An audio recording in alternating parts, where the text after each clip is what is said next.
back to the Perspective Podcast, the show where we overanalyze things so aggressively that they become English assignments.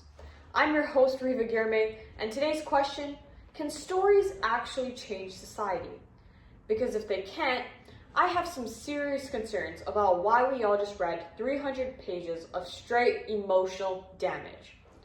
Today, I'm joined by a very special guest.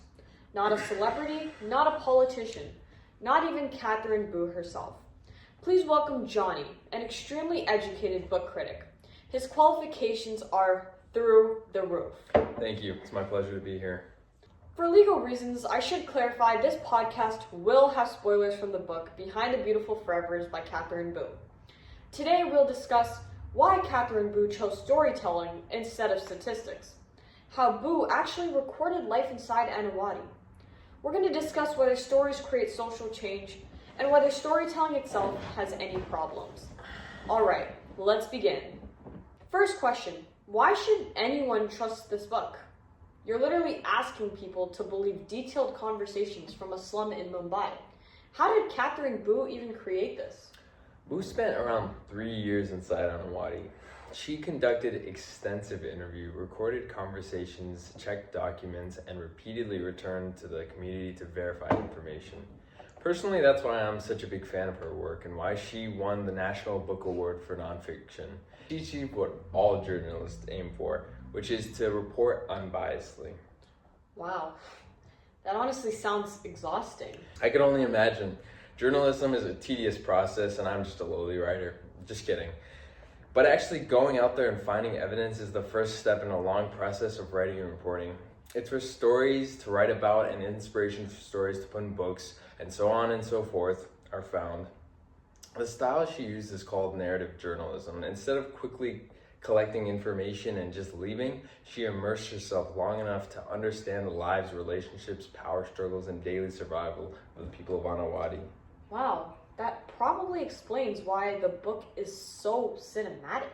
Precisely.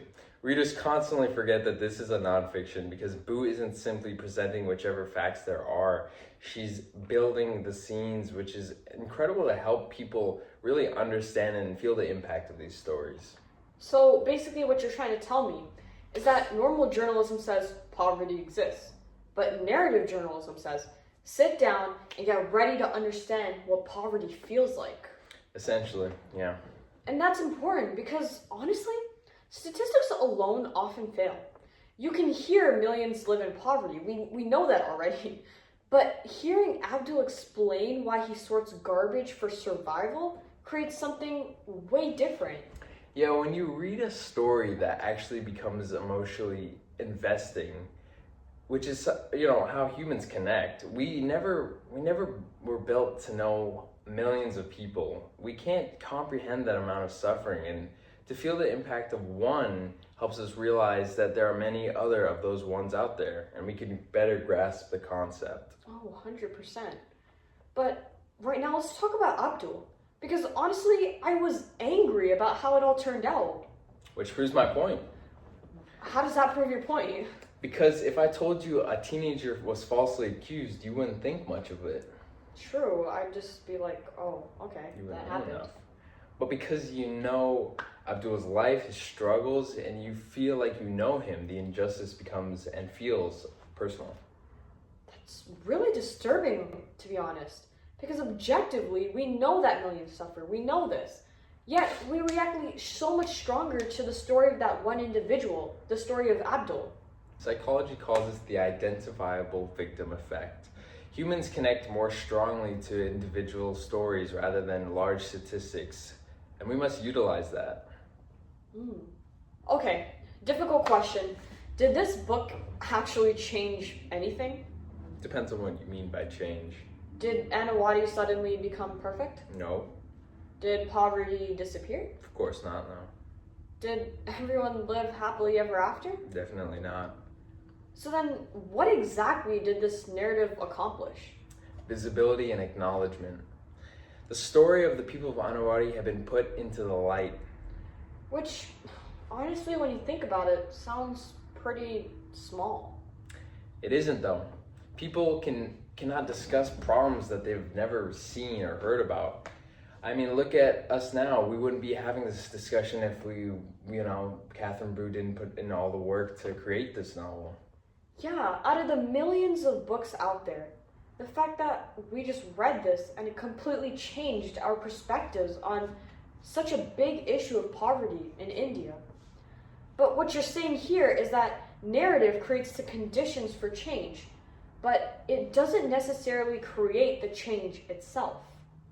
Exactly. Stories move people, and that's just the first step in change.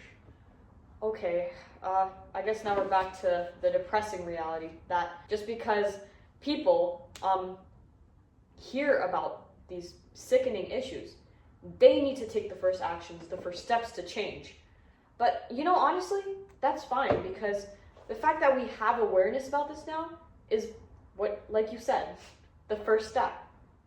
Now, Johnny, let's attack your credibility. Wonderful. Whose story is this really? Anawadi's or Catherine Boo's? Both, and that's the problem. Well, explain. Every storyteller chooses what they say, what disappears and what gets focused. Even the scenes are, in a sort of way biased. Biased? But what if Boo tried to be objective about it all? The audience still experiences Anawadi's through her lens, no matter what. It's impossible not to, but she can only try so hard to make it unbiased. That honestly seems pretty dangerous. It can be. Representation always involves power. So, narrative creates understanding, but shapes what that understanding is based on who's written it.